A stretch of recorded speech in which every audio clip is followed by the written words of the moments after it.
BusyCal, or the BusyMac booth, I should say, with John Chaffee from BusyMac. And what do you got to show us today?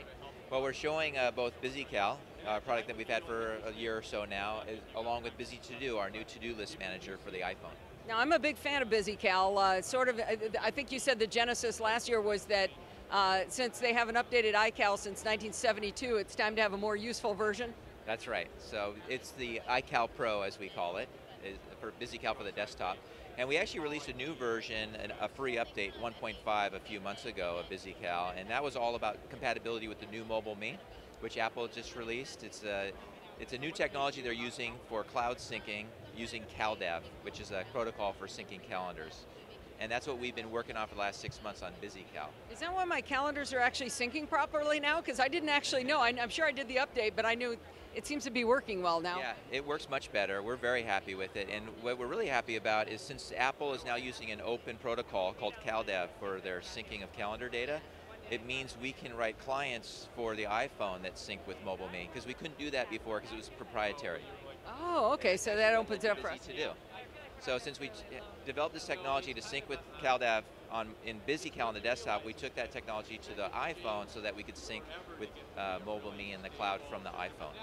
Okay, excellent. So you've always had to-dos in BusyCal, right? You've had them on the side, but now what can we do? How do we work with the iPhone now? Okay, so one of the most common questions we get from customers is how can I get to-dos onto my iPhone? Because the built-in calendar app on the iPhone doesn't support to-dos, right? So we wanted there was a good idea.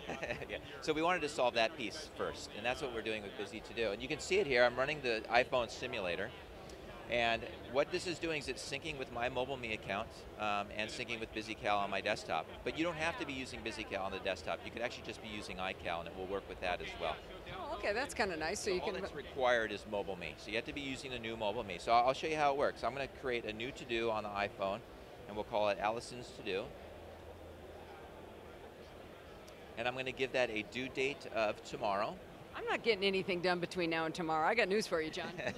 Well, we'll give it a low priority so that we're not too upset if it doesn't get done. Okay, I can live with that then. And I can choose one of 3 calendars to put it on. I mean, you can have as many calendars as you want, but it's basically showing me the calendars on my iPhone that exist on my Mobile Me account. So I've got 3 calendars. Those are the 3 Oh, calendars. excellent, excellent. Okay, so I'll put this on the Project X calendar, and I'll go ahead and click Done. Now, what's going to happen is BusyToDo has already synced with Mobile Me automatically, and now BusyCal is syncing with Mobile Me, and you can see that Allison's To-Do shows up right here on Saturday.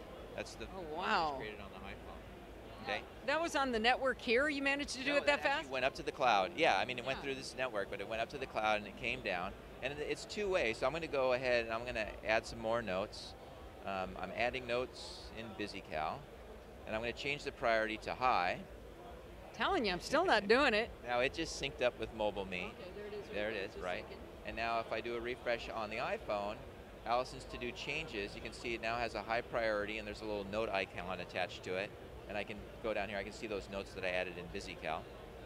Oh, nice, and it's fast too. And if I check it off, so I'll mark it as done here on the phone, it pushes it to the bottom of the list. Again, it syncs with Mobile Me. We're going to see Allison's To-Do on Saturday move to Friday with a check mark in front of it, so I now have a record of when it was completed. So you actually got that done early, got done today.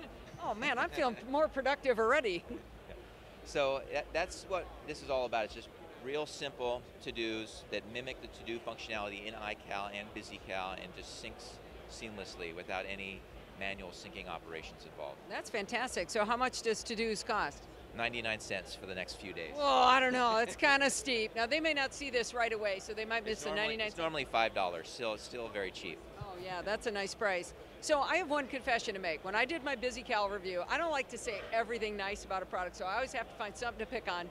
And I said, you know, this weather stuff on here and phases of the moon, that's stupid. I don't need that. I look at that all the time. I do. I sit there going, ooh, look, it's going to rain tomorrow. I swear, I do look at it. I'm still not sure I need the phases of the moon, but I do look at it. It's addicting. Well, the funny thing about the phases of the moon, in fact, I can remember the night of the 19th, I didn't sleep very well that night, and I've discovered now that it's on those full moons when I have a hard time sleeping for some reason. Oh, now that's interesting. Or something. Now, I did also hear, by the way, that January 17th is the most depressing day of the year. That right? It happens to be when all the bills come due from Christmas, And it's a Monday. You know, you've had a bunch of Mondays, and yeah, and your W-2 just came, something like that. All right, well, thanks a lot for spending the time with us again, John. Love your products. Great stuff. Allison. Good to see you.